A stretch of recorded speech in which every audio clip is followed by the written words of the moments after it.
I'm offering up this girl, the father bellowed to the town square, his hand clamped on his daughter Delilah's arm, in exchange for a good hunting rifle and 3 sacks of flour. As Delilah trembled in shame, a quiet voice cut through the silence. I'll make that trade. It was Gideon Maddox, the reclusive mountain man, who spoke to no one. He didn't offer kindness or pity, he offered a transaction. And as he led her away from the only home she'd ever known, Delilah couldn't know if she'd been sold to a savior or a different kind of monster. Every time I see your comments, I'm reminded how stories connect us across distances, backgrounds, and hearts. If values like respect, courage, and compassion still guide you, then you're part of this story too. The spring sun beat down mercilessly on the dusty streets of Whetstone as Jed Boone's angry voice cut through the morning air. His large hand gripped Delilah's arm tight enough to leave marks as he dragged her past the hitching posts and water troughs toward the general store. Time's up, he bellowed, yanking her up the wooden steps. I've had enough of this dead weight. Delilah stumbled, her cheeks burning with shame, as curious townsfolk began to gather. Her plain brown dress was wrinkled from her father's rough handling, and wisps of dark hair had come loose from her neat braid. She kept her eyes fixed on the weathered boards beneath her feet, trying to make herself as small as possible, despite her size. Hear me now, Jed announced to the growing crowd. I'm offering up this girl my own flesh and blood in exchange for a good hunting rifle and 3 sacks of flour. His voice dripped with disgust. She's strong enough for work if anyone's willing to break her of her useless ways. Too soft for ranch life, too stubborn to change. The morning silence stretched painful and thick.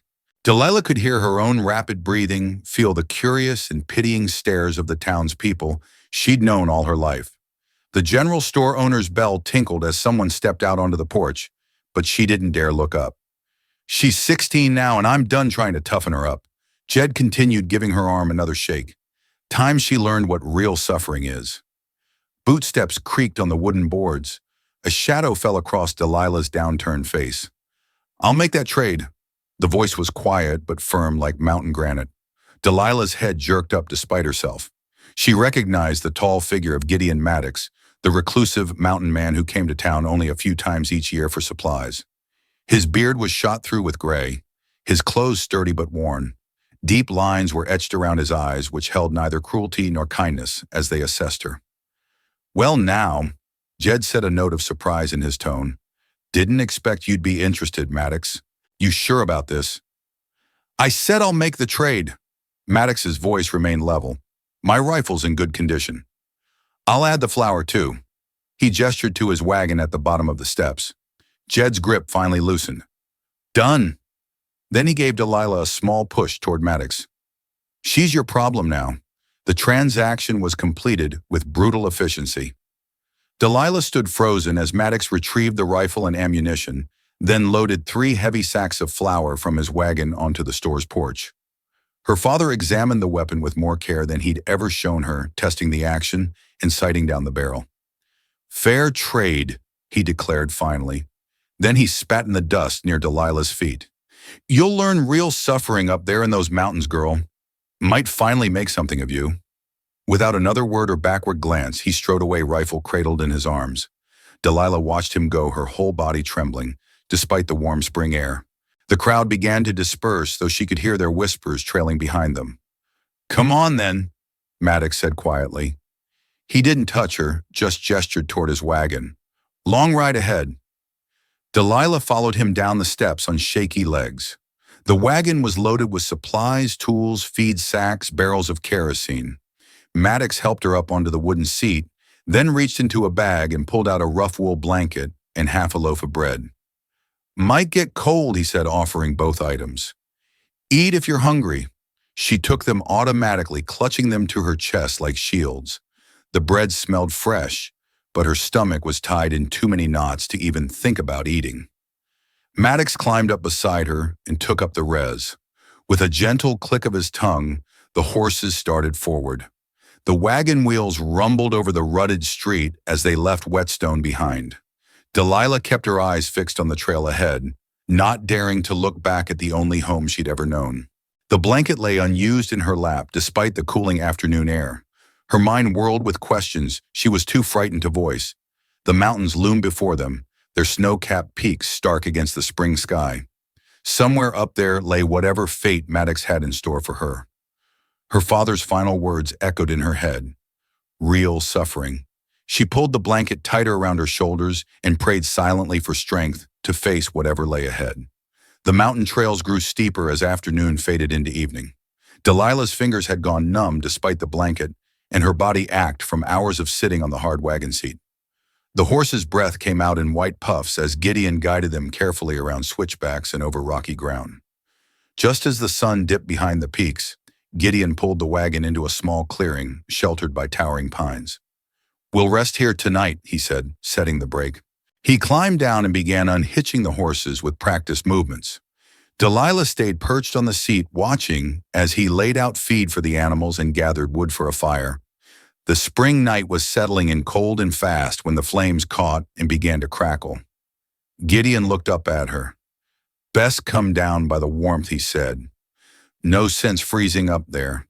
Her stiff muscles protested as she climbed carefully down. She kept the blanket wrapped tight around her shoulders and settled onto a fallen log, well back from both the fire and Gideon. He didn't seem to mind her caution, just went about his tasks with quiet efficiency. Soon a pot of beans was heating over the flames, and the rich smell of coffee filled the clearing. Without a word, Gideon filled a tin plate and cup, setting them on the log beside Delilah, before retreating to his own spot across the fire. While she ate small, careful bites of the warm beans, he gathered pine boughs and lashed them together into a simple lean-to. Shelter several yards from the fire. He laid out a bedroll inside it, then returned to his place by the flames. "For privacy," he explained, seeing her questioning look. "You'll sleep there. I'll keep to this side of the fire." Delilah nodded, slightly relief mixing with her lingering fear. At least he wasn't expecting her to share his space. They were on the trail again at first light, winding higher into the mountains. The wagon creaked and swayed as Gideon guided it through narrow passes. By mid-morning, they came around a bend, and Delilah saw their destination. A weathered cabin tucked against a hillside with a clear stream running nearby. A chicken coop and small goat pen stood to one side, and a vegetable garden lay dormant behind a rough fence. Gideon helped her down from the wagon, then led her to the cabin door. "This is home," he said, simply pushing it open. Inside, morning light filtered through two small windows, illuminating a tidy but sparse room. A stone fireplace dominated one wall with a table and chairs nearby. Shelves held cooking implements and supplies. A ladder led to a loft above. "Kitchen's here," Gideon said, gesturing around the main room. "Loft up there will be your sleeping space. My room's through that door." He pointed to the cabin's only interior door. "You won't be expected to cook or clean for me. Won't be expected to serve me in any way." Delilah's eyes widened slightly at this. She'd assumed she'd been bought as a servant at best. Gideon's weathered face held no expression, but his voice was firm. "This place is quiet," he said. "It's peace you need, not penance." That night, Delilah lay in the loft on a surprisingly comfortable straw tick mattress, warm beneath several quilts. The fire below crackled softly. Through the small window, she could see stars scattered across the mountain sky like diamonds on black velvet. Tears came then, silent and hot on her cheeks. She wasn't sure if she was crying from grief over her father's final rejection or relief at finding herself somewhere unexpectedly safe. Perhaps it was both. She fell asleep to the gentle sound of the stream outside. When she woke the next morning, sunlight was streaming through the window, and the cabin was filled with the smell of cornbread and bacon. Delilah lay still for a long moment, letting herself fully register that she was warm, comfortable, and most surprisingly of all, still safe. The days settled into a gentle rhythm at the mountain cabin. Each morning, Delilah rose with the sun pulled on her worn boots and made her way to the goat pen. The animals quickly grew to know her, pressing their soft heads against the fence when they heard her approach. She found comfort in their eager bleats and the warm weight of their bodies as she milked them. The chicken coop became another morning constant. Delilah discovered she enjoyed gathering eggs, reaching carefully under warm feathered bodies to collect the smooth brown treasures. Sometimes she would pause to watch the hens scratch and peck in their yard, their movements purposeful and unhurried. In the garden, spring was awakening the soil. Gideon showed her how to turn the earth with a spade, breaking up the winter-hardened ground. Her muscles ached at first, but grew stronger with each passing day. When she successfully planted her first row of peas, pressing each seed into the dark soil with careful fingers, she caught Gideon nodding approvingly from across the yard. The mountain air felt different from the dusty cattle town below. Up here, the breeze carried the scent of pine and wild sage. Even the sunlight seemed cleaner, filtering through the trees in gentle rays. Delilah found herself breathing deeper, her shoulders gradually releasing their tight hold. One afternoon, while sweeping the wooden floor of her loft, Delilah's broom caught on something under an old wool blanket tucked against the wall. Kneeling down, she pulled back the blanket to reveal a trunk made of dark wood, its brass fittings dulled with age. A heavy lock held the lid firmly closed. Her fingers traced the intricate carvings on the lid. Flowers and vines woven together in a beautiful pattern.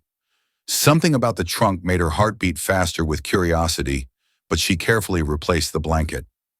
This was Gideon's home, and she had no right to pry. That evening, as they sat in their usual quiet spots by the fire, Delilah gathered her courage. "Mr. Maddox," she said softly, "might I ask about your past? About how you came to live up here alone?" Gideon's face went still, like a pond freezing over. "Some things are best left buried." "Girl," he said, his voice clipped and final. He stood abruptly and walked outside, leaving Delilah alone by the fire. She didn't ask again, but questions lingered in her mind like smoke. Why would a man choose such solitude? What secrets did that locked trunk hold?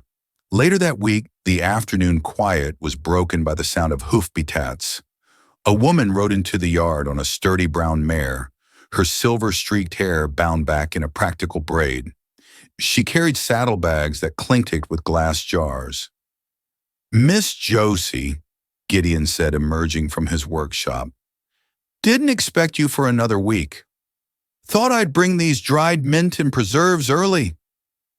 The woman replied, dismounting with practiced ease. Her sharp eyes found Delilah standing uncertainly by the cabin door. "And who might this be?" Gideon drew Miss Josie aside, and they spoke in low voices for several minutes. Delilah couldn't hear their words, but she saw the woman's expression shift from concern to understanding. After their discussion, Miss Josie approached Delilah with a warm smile. "Come help me unpack these jars, child," she said, leading her to the mare's saddlebags. As they worked, Miss Josie spoke quietly. "I've known Gideon Maddox for 15 years. He's a good man, though life's dealt him some hard blows. You're safe as a spring daisy here. Make no mistake about that." Delilah nodded, something tight in her chest loosening at the woman's words. That night, after Gideon had retired to his room, Delilah sat cross-legged in her loft. She pulled out the small notebook and pencil she'd brought from town, one of the few possessions she'd managed to keep. By lantern light, she began to sketch the wildflowers she'd seen growing along the stream that morning.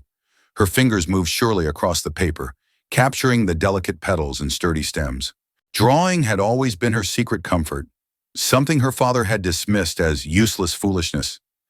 But here in the quiet loft, with only the crickets and the distant cry of a nighthawk for company, she felt free to create.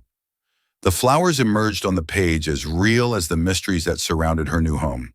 The spring storm rolled in without warning, dark clouds gathering over the mountains like a heavy wool blanket. Thunder cracked overhead as rain pelted the cabin's roof, forcing Delilah and Gideon to remain indoors. The close quarters might have felt awkward, but Delilah found herself settling into a peaceful routine even within the confined space. On the first morning of their confinement, Delilah noticed a pile of Gideon's shirts needed mending. She picked up a worn blue work shirt, finding comfort in the familiar task of threading a needle. Her father had never allowed her to fix his clothes, claiming her stitches weren't neat enough. But Gideon nodded gratefully when she offered, as she worked the steady drum of rain against the windows, keeping time with her needle. Gideon did something unexpected. He reached for a leather-bound Bible that sat dusty on a shelf, its pages yellow with age. Opening it carefully, as if handling something both precious and dangerous, he began to read aloud. His voice was rough, hesitant, lacking the passionate delivery one might expect from Scripture. "Used to know these words better," he muttered almost to himself before continuing with the Psalms. Delilah listened as she sewed, noting how his fingers trembled slightly when turning the pages. The second day of the storm brought an unexpected visitor. While Delilah was stirring a pot of beans, a loud clatter at the door made her jump. One of the young goats had escaped its shelter and pushed its way into the cabin, tracking mud across the floor.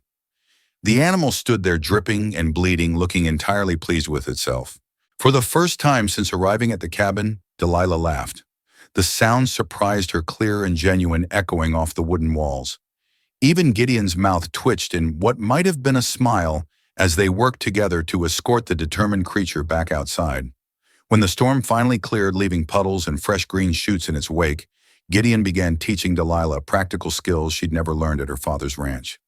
He showed her how to position the axe just right to split kindling, his calloused hands adjusting her grip on the handle. "Let the weight of the axe do the work," he instructed, watching as she successfully split a piece of pine. "That's right, no need to force it." They developed a rhythm with the water carrying too. Every morning and evening, they'd make their way to the creek, each carrying 2 buckets. Delilah learned to walk smoothly despite the weight, finding balance in the gentle sway of the water. The creek sang its own kind of music, bubbling over rocks, whispering through reeds. One clear afternoon, Gideon found Delilah sitting on a sun-warmed rock near the cabin, her notebook open on her lap. She'd been so absorbed in sketching a cluster of colleens that she hadn't heard him approach. Instead of turning away as he usually did when he caught her at her private pursuits, he paused to look at her work. "You've got a good eye for detail," he said quietly, noting how she'd captured the delicate curl of each petal. "The way you've drawn the light hitting the flowers, that's truth on paper." Delilah felt warmth spread through her chest at the unexpected praise. Later that day, Gideon brought her several sticks of charcoal from his workshop, wrapped carefully in a scrap of cloth. "These might serve you better than that pencil," he offered. That evening, as they sat by the fire, Delilah gathered her courage once more. The question had been building in her mind since she'd first arrived, growing stronger with each gentle interaction between them. "Mr. Maddox," she began softly, "did you ever have children of your own?" The silence stretched long enough that she thought he wouldn't answer. Then, without looking up from the fire, he spoke a single word. Once that night, Delilah's dreams were filled with unfamiliar images. She saw a small church, its windows dark except for one flickering candle. Inside, a child sat alone in a wooden pew, crying softly. The sound echoed in the empty space, mixing with the whisper of wind through gaps in the walls. She woke with tears on her cheeks, though she couldn't say why. Looking down from her loft, she could see Gideon's shape in his rocking chair by the dying fire. He wasn't sleeping, just staring into the embers, his shoulders bearing the weight of whatever memories her question had stirred. In that moment, Delilah understood that trust, like the spring flowers outside, was something that grew slowly, nourished by patience and gentle care. 3 weeks passed like water flowing in the mountain stream, steady and clear. Each morning, Delilah woke earlier, her muscles no longer protesting the daily chores. She found herself walking further from the cabin each day, first just to gather kindling, then to explore the wildflower meadows that dotted the mountainside. Her legs grew stronger with each venture, and her breathing came easier on the uphill climbs. One warm afternoon, while checking the hen house for eggs, a commotion caught her attention. Near the corner of the building, tangled in a mess of old baling twine, lay a red-tailed hawk.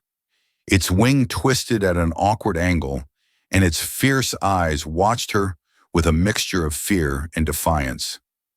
Delilah's heart squeezed at the sight. Moving slowly, she shrugged off her shawl and approached the injured bird. "Easy now," she whispered, the way she'd heard Gideon speak to spooked animals. The hawk made no sound as she carefully wrapped her shawl around its body, mindful of its sharp beak and talons. The bird weighed less than she expected as she carried it to the cabin's porch. "Mr. Maddox," she called out, trying to keep her voice steady. "I need help." Gideon emerged from his workshop, sawdust coating his sleeve. His eyes widened slightly at the sight of the hawk in Delilah's arms, but he didn't hesitate. "Bring it to the table," he said, already moving to gather supplies. Together they worked to free the bird from the twine. Gideon's hands were gentle as he showed Delilah how to hold the hawk still while he examined the injured wing. "Not broken," he muttered, "just strained and scratched up some." They cleaned the wing with water and herbs, then bound it carefully with strips of clean cloth. The hawk remained surprisingly calm under their ministrations, as if sensing their intent to help. When they finished, Delilah stroked one finger along the bird's sleek head. "You're like that bird," Gideon said quietly, his voice rough with something that might have been emotion. "Still got flight in you." Over the next few days, Delilah tended to the hawk, keeping it in a makeshift pen on the porch where it could see the sky. She brought it fresh water and bits of meat, watching as it grew stronger day by day. Sometimes she caught Gideon observing her care of the bird with an expression she couldn't quite read. The afternoon Miss Josie arrived for her regular visit. The hawk had just begun testing its wing. Delilah was so excited to show the midwife their patient that she almost missed the worried look that passed between Josie and Gideon. After checking the hawk's progress, Josie pulled Delilah aside while Gideon went to tend the goats. The older woman's usually cheerful face was creased with concern. "Your father's been talking in town," Josie said carefully, her hands busy with her herb basket, "spreading ugly rumors about why Gideon's keeping you up here." She paused, meeting Delilah's eyes. Shameful things that decent folks shouldn't repeat. Delilah's stomach twisted into knots. She thought of Gideon's unfailing respectfulness, his careful distance, the way he'd given her space to heal and grow. The idea that anyone could think otherwise made her feel sick. When Josie left the cabin, felt heavier with unspoken words. Gideon barely touched his supper, and the silence stretched between them like a shadow. Finally, as the evening fire burned low, he spoke.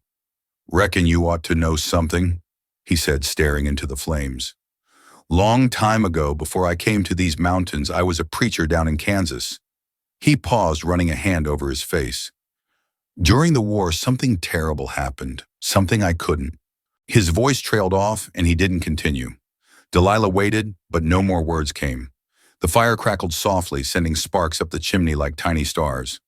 Eventually, Gideon stood and added another log to the flames, leaving them burning low for the night.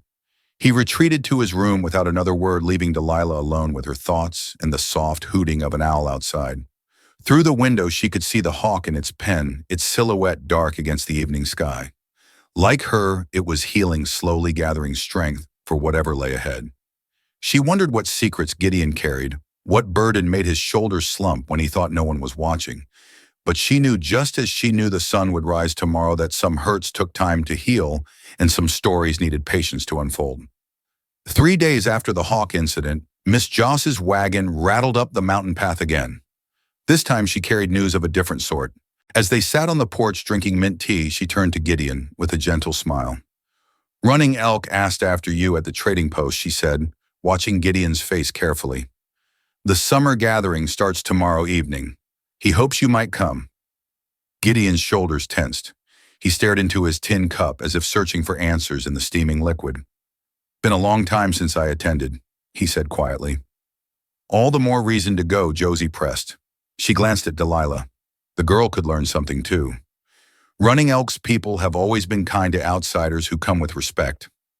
Delilah's heart quickened at the prospect. She'd seen Ute traders in town from afar, but had never spoken to them. Her father had always pulled her away, muttering harsh words under his breath. Gideon remained silent for a long moment, then nodded slowly. "Reckon we could make the journey if Delilah's willing." "I'd like to go," Delilah said softly, surprising herself with how quickly the words came. They spent the remainder of the day preparing. Gideon showed Delilah how to pack their saddlebags with dried meat, cornbread, and small gifts of tobacco and coffee. He explained that guests never came empty-handed to such gatherings. The next morning they set out before dawn. Delilah rode the gentle mare Gideon had been training her on, while he led the way on his sturdy geeling. The trail wound through stands of aspen and pine, climbing higher, before descending into hidden valleys. Delilah's thighs ached from the long ride, but she didn't complain. As the sun began to set, they heard distant drum beats echoing through the trees. Gideon led them down into a sheltered valley where dozens of lodges stood in a circle. Firelight danced between them, and the air was rich with the smell of cooking meat and wood smoke. Delilah's nervousness returned as they dismounted. Several children ran past, laughing and pointing at the newcomers. Women in bright shawls moved between the fires, stirring large pots that hung over the flames. An elderly man with long silver braids approached them, his face creasing into a warm smile. "Brother," he said, embracing Gideon. "Many moons have passed." "Too many running elk," Gideon replied, his voice thick with emotion. Running Elk turned to Delilah. his dark eyes kind. "Welcome, young one. You are safe here." He gestured to a group of women working near one of the cooking fires. "Perhaps you would help with the evening meal. There are stories to be heard there." Delilah looked to Gideon, who nodded encouragingly. She made her way to the fire, where a woman with laugh lines around her eyes handed her a wooden spoon and showed her how to stir the thick stew. Another woman began teaching her the names of the herbs they used, speaking slowly so Delilah could understand. As the evening deepened, more people gathered around the fires. Children played games with painted stones, their shouts of laughter mixing with the steady drum beats. Elders told stories that made everyone chuckle, though Delilah couldn't understand all the words. Young men and women danced in circles, their feet moving in practice patterns, while their beaded clothing caught the firelight. From her place by the cooking fire, Delilah watched Gideon sitting with Running Elk and other older men. Though he spoke little, his posture was relaxed, and occasionally he would nod or gesture as they talked. No one here looked at him with fear or suspicion. Instead, they treated him like a long-lost relative finally returned home. The woman beside her, who had introduced herself as Singing Bird, noticed Delilah's attention. "Your father," she said in careful English, nodding toward Gideon. "He was a good friend to our people before the Great Sadness." Delilah wanted to ask what she meant, but something in the woman's tone suggested now wasn't the time. Instead, she focused on helping serve the stew in wooden bowls, accepting smiles and nods of thanks from each person who came to eat. As the moon rose over the valley, casting silver light through the trees, Delilah felt a peace she hadn't known was possible. Here among these people who welcomed strangers with such genuine warmth, she began to understand why Gideon had chosen to live in the mountains. There was a truth here, simple and profound, that she had never found in town. Dawn broke over the valley in ribbons of pink and gold. Delilah woke to the sound of women singing as they prepared breakfast, their voices carrying through the morning mist. The smell of coffee and wood smoke filled the air. After a breakfast of cornmeal mush sweetened with wild berries running, Elk beckoned Gideon and Delilah to join him near his lodge. He sat cross-legged on a woven blanket, his weathered hands carefully preparing a long-stem pipe. "Sit," he said, gesturing to the blanket. Share breath and story with an old man." Delilah settled beside Gideon, watching as Running Elk packed the pipe bowl with tobacco. The Eeler's movements were deliberate, almost like a prayer. He lit the pipe with a twig from the morning fire and drew deeply before passing it to Gideon. "The smoke carries our words to the Creator." Running Elk explained to Delilah. "It makes a path for truth to travel." He studied her face for a long moment. "I see something in you, young one, like embers waiting for wind." Gideon took his turn with the pipe, then passed it back to Running Elk. The old man nodded thoughtfully. "Your spirit," Running Elk continued, "it reminds me of the small fires we keep through winter, not blazing yet, but holding warmth, waiting." He spoke a string of musical words in Ute, then translated, "Little fire who waits, that is your name among us." Delilah felt tears prick her eyes. No one had ever given her a name that held such meaning, such promise. Running Elk turned to Gideon. "Brother, the girl should know. The truth you carry is heavy, but sharing makes the load lighter." Gideon's face grew tight with pain. He stared into the distance, his hands clasped tightly in his lap. When he finally spoke, his voice was rough with emotion. "Had a wife once," he began. "Sarah Walking Star. Met her when I was still preaching in Kansas territory." He paused, drawing a shaky breath. "She was beautiful, smart, taught me more about God's love than any seminary ever did." Delilah sat very still, hardly daring to breathe. Gideon had never spoken so openly before. "We had a son," he continued. "Joseph, his mama's eyes, my stubborn chin." A ghost of a smile crossed his face. "During the war, things got bad. Raids burning folks, taking sides, seeing enemies everywhere." Running Elk nodded gravely. "Dark times, brother against brother, white against Indian. No one safe." Sarah and Joseph were visiting a church in town one Sunday. Gideon's voice cracked. "I was supposed to be there, but I'd stayed behind to help a sick neighbor. Raiders came through. Thought the church was harboring enemy sympathizers because they welcomed Indians." He closed his eyes. They barred the doors, set it ablaze. Delilah's hand flew to her mouth. Tears rolled freely down her cheeks now. 23 souls lost that day, Gideon whispered. My family among them. I couldn't keep preaching after that. Words turned to ashes in my mouth. Came to these mountains to escape, maybe to die, but God wouldn't let me. Running Elk placed a gentle hand on Gideon's shoulder. The Creator gives us grief to teach us compassion. You have learned well, brother. They sat in silence as the morning sun climbed higher around them. The camp continued its daily rhythms. Children playing, women working, men tending horses. Life flowing on as it always did. That evening, after the fires had died down and most of the camp was sleeping, Delilah knelt beside her bedroll.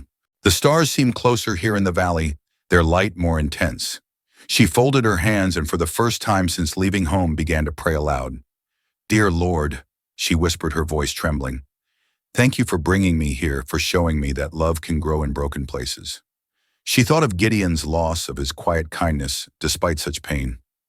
Please help me be worthy of the name I was given today. Help me learn to shine without being afraid of my own light. Nearby, she heard Gideon shift in his sleep, muttering something that sounded like, Amen. The journey back from the Ute gathering took longer than their ride out. Summer heat pressed down like a heavy blanket, making both horses and riders move slower through the mountain pass. Delilah's mind wandered back to the stories shared around the fire, to Running Elk's wisdom, and to Gideon's painful truth. By late afternoon, the familiar sight of the cabin emerged through the trees. But something was different. Gideon noticed at first, pulling his horse to a sudden stop. There, nailed to the porch post, a piece of paper fluttered in the warm breeze. Stay here, he said quietly, dismounting to investigate. Delilah watched as he approached the porch, his shoulders tense. When he pulled the paper free and read it, his jaw tightened. Without a word, he handed the telegram to her. The message was brief but clear. Jed Boone, arriving next week, demands return of daughter. Sheriff Wells. Delilah's hands trembled as she read the words. The peace she'd found in these mountains suddenly felt fragile as morning frost. I won't go back, she said, her voice stronger than she expected. I won't. Gideon nodded slowly. You won't. That evening, after the horses were tended and supper eaten, Gideon sat on the porch. The steady rhythm of stone against steel filled the twilight as he sharpened his axe. Delilah watched through the window as she washed dishes, understanding the message in every stroke. Preparation, protection, promise. They rose early the next morning, tackling chores with quiet determination. Delilah swept the cabin floor and arranged fresh wildflowers in a tin can. Gideon checked the wagon wheels and cleaned his rifle. They were ready when they heard the jingling of Miss Joss's mule bells approaching. The midwife appeared around the bend, her sturdy mule loaded with supplies. But it wasn't just medicines and dried goods she brought. Tucked into her apron pocket was the latest edition of the Whetstone Weekly. Thought you might want to see this, Josie said, pulling out the paper and handing it to Gideon. Page 3, bottom right. There, in small but clear, was a column titled The Mountain Preacher and the Girl He Redeemed. Gideon read aloud, his voice growing softer with each word. The article spoke of a man who had lost everything but found purpose in saving others. It told of a girl cast aside who discovered her worth in the shadow of the mountains. It painted a picture of healing, of quiet dignity, of God's hand moving in mysterious ways. When he finished reading, Gideon looked at Delilah with questioning eyes. She twisted her apron in her hands. I wrote it, she admitted, under the name Mary Grace. I sent it last time Josie visited. People needed to know the truth before P comes. Josie nodded approvingly. And a fine piece of writing it is too. Already heard folks in town talking about it. Changes the story somewhat, doesn't it? Gideon carefully folded the paper and tucked it into his shirt pocket. So long as it's true, he said simply. Every word, Delilah assured him. Every single word. They spent the rest of the morning unloading Joss's supplies, dried beans, coffee, sugar, ammunition, and medical supplies. The midwife had brought extra, knowing troubled times might lie ahead. Your paw won't come alone, Josie warned as she prepared to leave. He's been gathering supporters, telling tales about stolen daughters and mountain men. Let him come, Gideon said quietly. Truth stands its ground. Delilah watched Josie disappear down the trail, then turned to the cabin, her home now, she realized. The afternoon sun caught the fresh, swept porch boards, the tidy woodpile, The garden with its neat rows. Everything here spoke of care, of respect, of belonging. She pulled out her drawing paper and charcoal, settling on the porch steps. While Gideon worked in the barn, she sketched the scene before her. The cabin nestled against the mountainside, smoke curling from the chimney wildflowers, nodding in the summer breeze.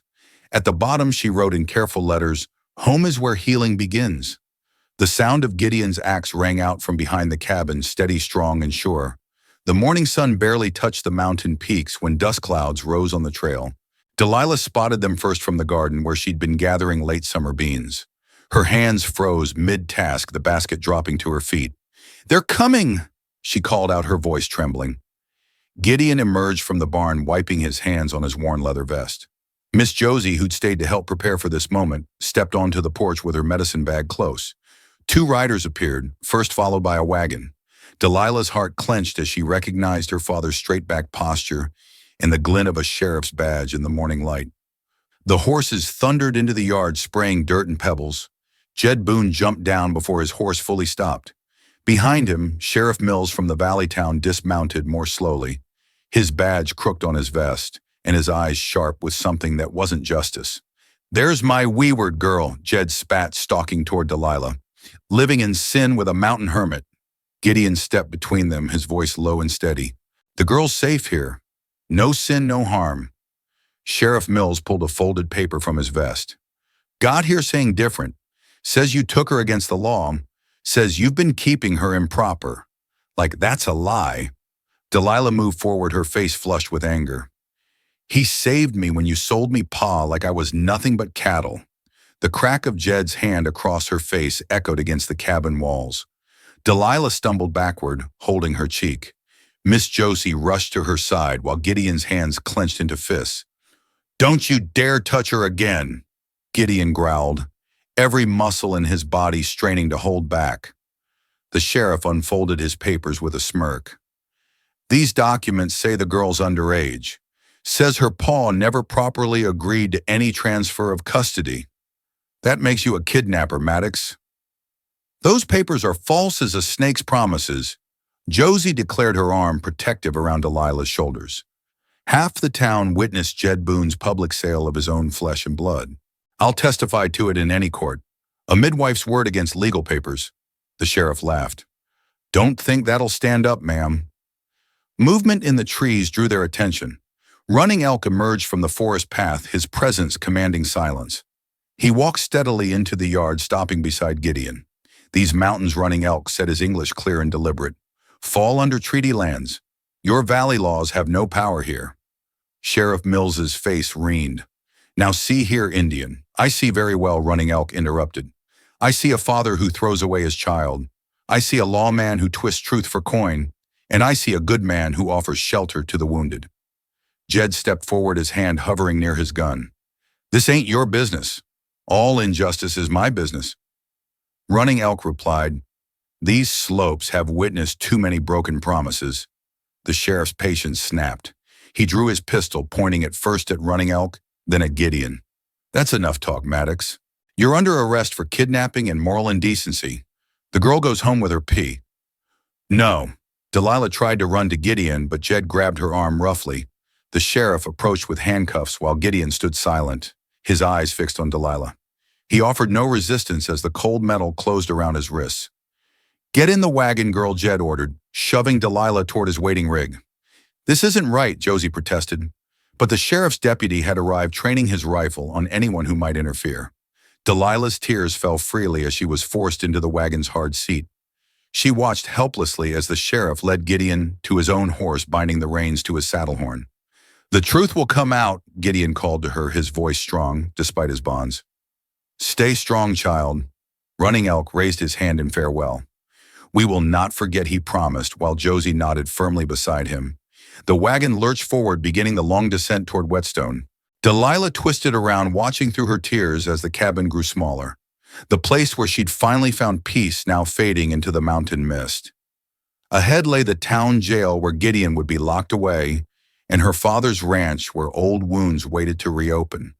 The last thing she saw before the trail bent away was Miss Josie and Running Elk standing like sentinels in the yard, their faces set with determination. Whatever came next, she knew she wasn't alone in this fight. The bunkhouse hadn't changed. Same rough planks, same musty straw mattress, same small window with iron bars that Jed had installed years ago to keep her from midnight wandering. Delilah huddled on the thin blanket as darkness settled over the ranch. The lock clicked heavily in the door. Sleep came in fitful bursts broken by the howling of distant coyotes and the weight of dread in her stomach.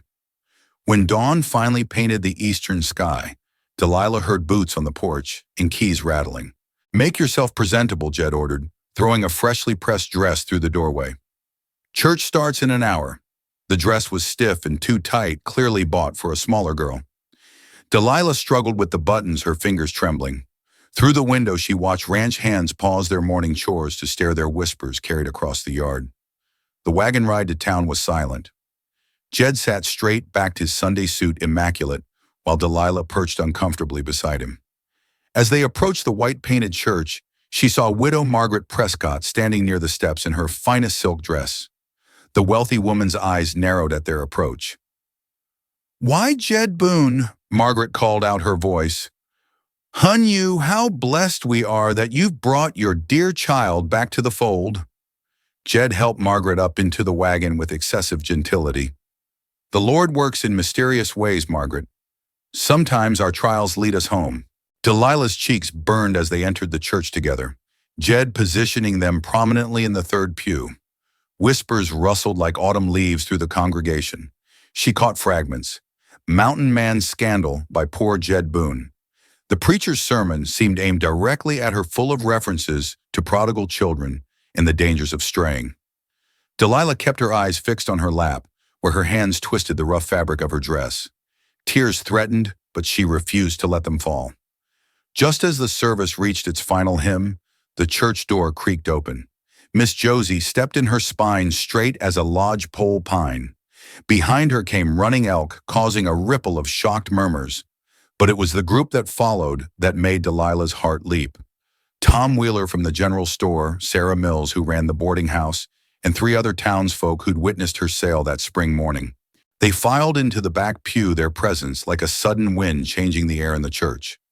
Tom Wheeler's voice carried clearly during a pause in the singing, "Ain't right, selling your own flesh and blood than claiming theft." More whispers spread different now. "I remember that day, called her unfit." He did, traded her for flour and a rifle. Jed's face darkened. He gripped Delilah's arm as they exited after the service, steering her quickly toward the wagon. But Widow Prescott held back her expression, troubled as she watched Miss Josie approach. "Margaret," Josie said quietly, "might we have a word about young Delilah?" The widow's eyes darted between Jed and Josie. Perhaps we should discuss this matter properly." "There's nothing to discuss," Jed snapped, but Margaret's spine stiffened at his tone. "I believe there is, Mr. Boone," she said coolly, "especially if what I'm hearing about a public sale is true." That evening, as shadows lengthened across the ranchard, Delilah heard soft footsteps outside the bunkhouse. A key turned in the lock, not her father's key. Miss Joss's familiar face appeared in the doorway. "Quick now, child," she whispered. "We're getting you somewhere safe until the hearing." They slipped through the darkness to where Widow Talon, the quiet sister of the church pianist, waited with her wagon hidden behind the barn. The older woman helped Delilah up without a word, covering her with a quilt. 2 days, Josie murmured as they pulled away from the ranch. "The circuit judge will hear everything then. Running Elk's gone to fetch Gideon from the jail in Whetstone. Your father may have friends in the valley, but we have truth on our side." Widow Talon's house sat on the edge of town, its windows warm with lamplight. Inside, the woman finally spoke, her voice gentle. "Your room's ready upstairs, dear? No locked doors here."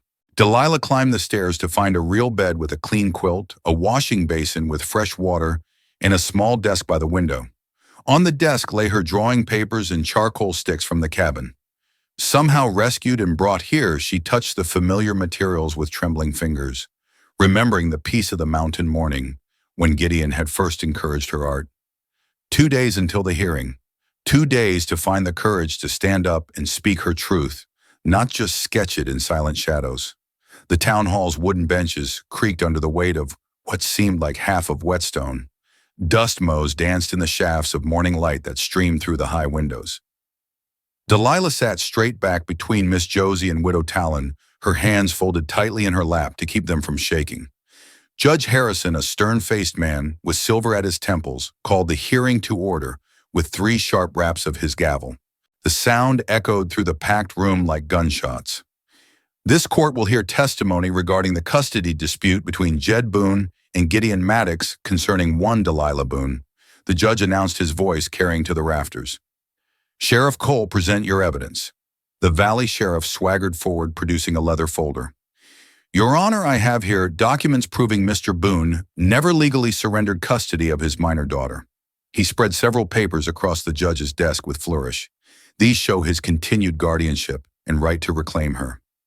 Delilah's heart sank as she watched the judge examine the papers. But Miss Josie squeezed her hand and stood, her skirts rustling as she approached the bench. Your Honor, I present the town newspaper from just last week. Just's voice rang clear and strong as she handed over the folded paper. An article written by Delilah herself under a pen name describing the public sale that took place on the steps of Wheeler's General Store this past spring. Tom Wheeler stood up from his place near the back. I witnessed that sale myself, Your Honor. Jed Boone traded his daughter for a Winchester rifle and 3 sacks of flour. Called her unfit for ranch life, he did. Made quite a spectacle of it. Murmurs rippled through the crowd. Sarah Mills and 2 other townspeople nodded vigorously, adding their voices to confirm Wheeler's account. Jed's face darkened. That was no legal sale, just a lesson meant to frighten some sense into an ungrateful child. A lesson. Widow Talon's quiet voice cut through his bluster. She rose slowly, her black silk dress rustling. Mr. Boone, I've watched you parade your daughter's shame through our church, seen you lock her away like an animal. What lesson does that teach except cruelty? The widow's words landed like stones in still water. Several women in the crowd nodded, and even the judge's expression shifted. Before Jed could respond, Running Elk stepped forward. The youth elder moved with quiet dignity, carrying a leather tube that drew all eyes. I present treaty documents, he said, his English clear and measured. Signed by territorial governor and tribal council. He carefully unrolled the papers. This land where Gideon Maddox lives, it is protected territory. Jed Boone's cattle grazing rights were never valid there. He has no legal authority over that mountain or anyone who dwells there. The judge adjusted his spectacles, studying the treaty maps and signatures with growing interest. Sheriff Cole shifted uncomfortably, his forged documents suddenly looking flimsy in comparison. Furthermore, Running Elk continued, Gideon Maddox is known to our people as a man of honor. He was married to my sister's daughter before war took them. He has right to live on that land and right to offer shelter to those in need. Delilah hadn't known about Running Elk's family connection to Gideon's wife. Her heart ached as she watched the stoic mountain man bow his head at the Ellers's words. The judge cleared his throat. Mr. Boone, these treaty documents appear to invalidate any claim you might make regarding Mr. Maddox's homestead or his right to offer sanctuary there. He peered over his glasses. And these multiple witnesses to a public sale, regardless of your intended lesson, raise serious concerns about your fitness as a guardian. Jed surged to his feet. You can't believe these. I can and do believe them. The judge cut him off sharply, especially given the testimony of respected members of this community. He nodded toward Widow Talon and Miss Josie. The evidence of your public abuse of your daughter is compelling. The room held its breath as Judge Harrison shuffled the papers before him. Delilah felt the weight of all eyes upon her, but for the first time those stares held sympathy instead of judgment. This court finds that Jed Boone surrendered his parental rights through public sale and subsequent abandonment, the judge declared. Furthermore, his grazing claims being invalid, he has no standing to challenge Mr. Maddox's custody arrangements. He looked directly at Delilah. Young lady, you are free to choose your own path forward. The gavel fell with finality. Jed stormed from the hall, leaving only the echo of his boots and the whispers of the crowd. Delilah sat very still, tears rolling silently down her cheeks as Miss Josie wrapped her in a fierce embrace. The afternoon sun cast long shadows across Whetstone's main street as Judge Harrison delivered his final ruling from the courthouse steps. A crowd had gathered, their faces solemn as they watched Jed Boone receive his sentence. For public endangerment and false testimony, The judge declared, his voice carrying across the dusty street. You are hereby fined $500 and ordered to leave Whetstone by sundown tomorrow. He turned to Sheriff Cole, who stood with his badge already unpinned. And you, sir, are suspended from duty pending a full investigation into abuse of power and falsification of documents. The sheriff's face wrined as he backed away from the courthouse. Whispers rippled through the crowd as both men slunk away in different directions, leaving only the sound of boot heels on wooden planks. Inside the jail, Gideon sat quietly on his cot as Miss Josie arrived with the keys. Time to go home, she said softly, unlocking his cell. The mountain man stood slowly, straightening his worn jacket with dignity. Much obliged, he said simply, but his eyes held deeper gratitude. The late afternoon light painted the church white walls golden as Gideon made his way down the street. His steps were measured, unhurried, though his heart quickened when he saw Delilah waiting on the church steps. She stood with Miss Josie, who had hurried ahead to join her, both women's faces bright with relief.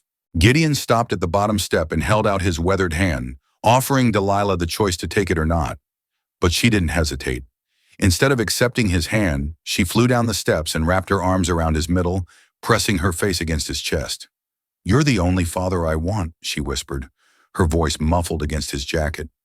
Gideon stood frozen for a moment, then slowly brought his arms up to embrace her.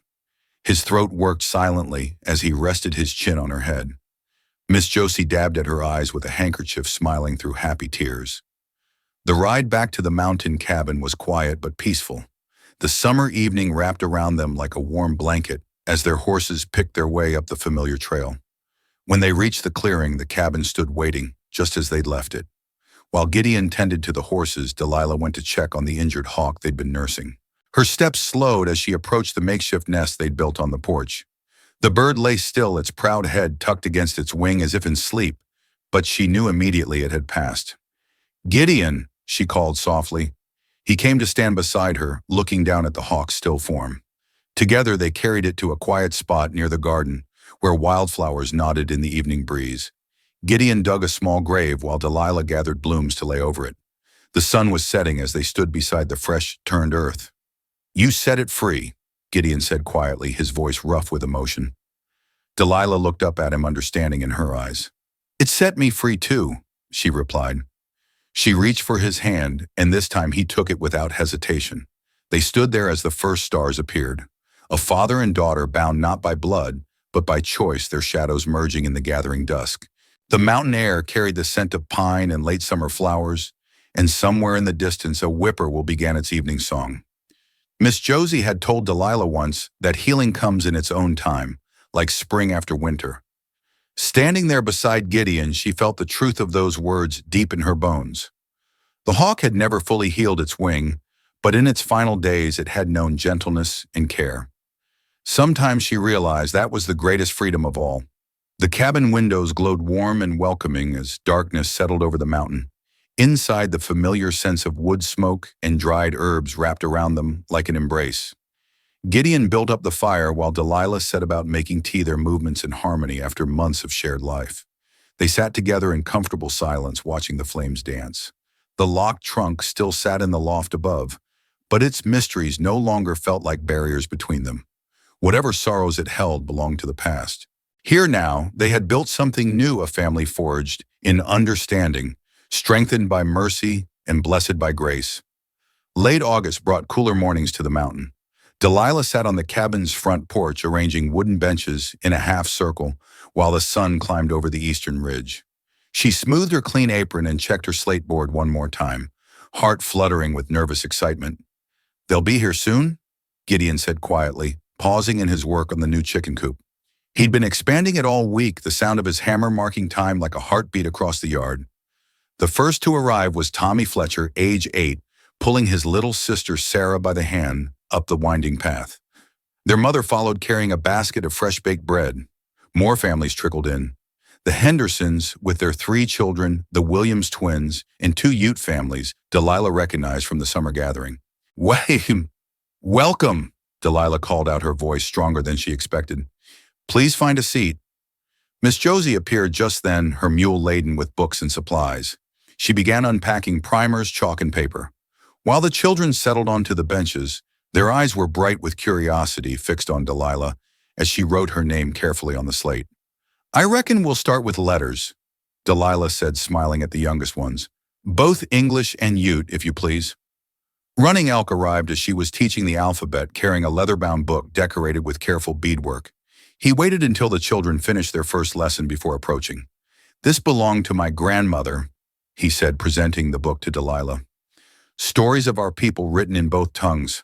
The children should know both ways." Delilah accepted the gift with trembling hands. "Thank you," she whispered, running her fingers over the beaded cover.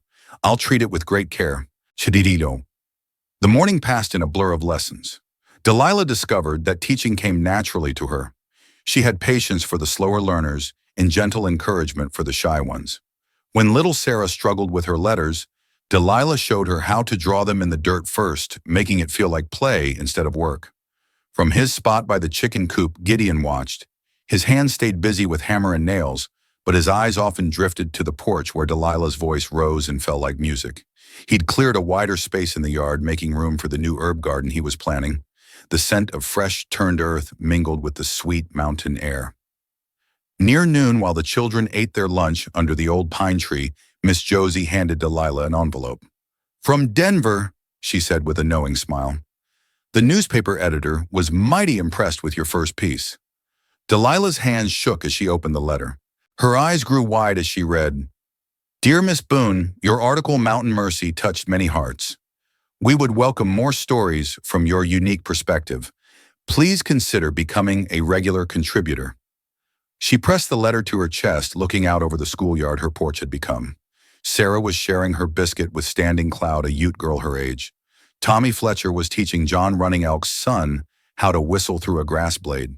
The barriers between their worlds seemed to dissolve in the simple joy of childhood friendship. That evening, after the families had gone home, Delilah sat at the table with her charcoal and paper. Her sketches flowed freely now, no longer hidden, no longer haunted. She drew the children's faces, captured the way the sunlight played on Standing Cloud's hair, sketched Tommy's gap-toothed grin. Gideon came in from finishing the chicken coop, washing up at the basin. The cabin smelled of pine smoke and fresh bread, of herbs drying in the rafters, and the wildflower bouquet Sarah had picked for her teacher. "Reckon you found your calling," he said softly, looking over her shoulder at the drawings. Delilah nodded, adding one last detail to Standing Cloud's smile. "The children don't see differences," she said. "They just see friends." "That's because they ain't learned hate yet," Gideon replied. "Maybe your teaching will help keep it that way." Laughter drifted up from her memory of the day, the sound of children playing, learning, growing together. It echoed in the cabin's warm spaces, filling the corners where shadows used to lurk. She looked at her father, for that's truly what he was now, and saw peace in his eyes that matched her own. The next morning's lesson would bring new stories, new words, new connections between two worlds. But for now, Delilah simply sat in the quiet evening, drawing the future she could already see unfolding, one child's smile at a time. The first snow of winter drifted down in lazy spirals outside the cabin windows. Delilah sat in her favorite chair, the one Gideon had crafted for her from aspenwood, with a leather-bound journal open in her lap.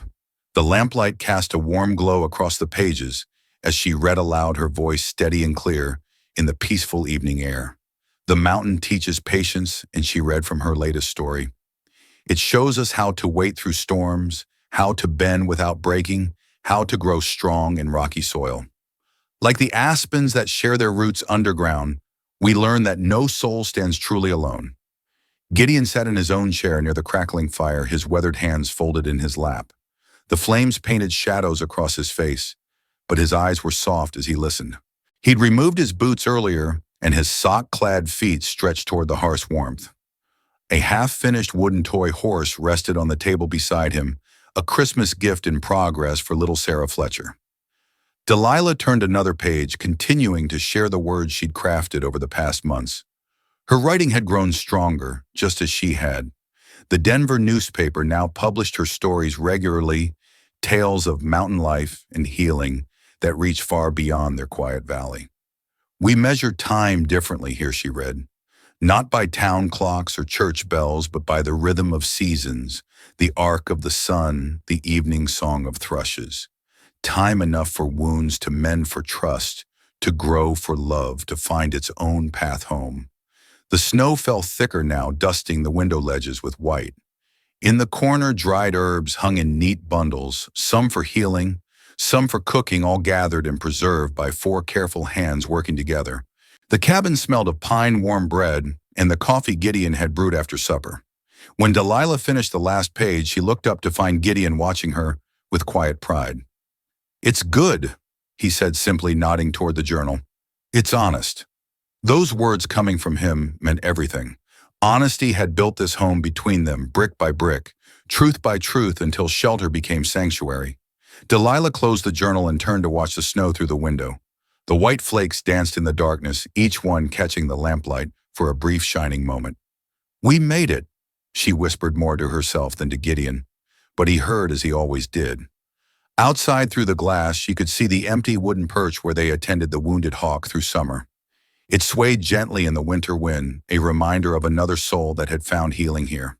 The hawk had taught her about patience, about the courage to trust, about knowing when to hold on and when to let go. The fire popped and settled, sending up a shower of sparks. Delilah reached for her newer journal, the one she wrote in each night before bed. The pages held her private thoughts, her prayers, her moments of doubt and triumph. She dipped her pen in ink and began to write, the words flowing easily now. She wrote about the children who came to learn about Miss Joss's weekly visits, about running elk stories and wisdom. She wrote about Gideon teaching her to split wood, to read weather in the clouds, to find peace in silence. She wrote about the way he'd given her space to grow, to choose to become herself. Finally, she wrote the truth that had taken root in her heart like an aspen sending up new shoots. "He didn't buy me, he brought me home." Gideon stood slowly, his joints creaking like the old floorboards. He added another log to the fire, then paused behind Delilah's chair. His hand rested lightly on her shoulder, a gesture that would have terrified her months ago, but now felt as natural as breathing. They sat in comfortable silence, watching the snow erase the day's footprints from the yard. The hearth glowed warm with hope, and 2 once broken hearts beat steady and strong, side by side, whole again.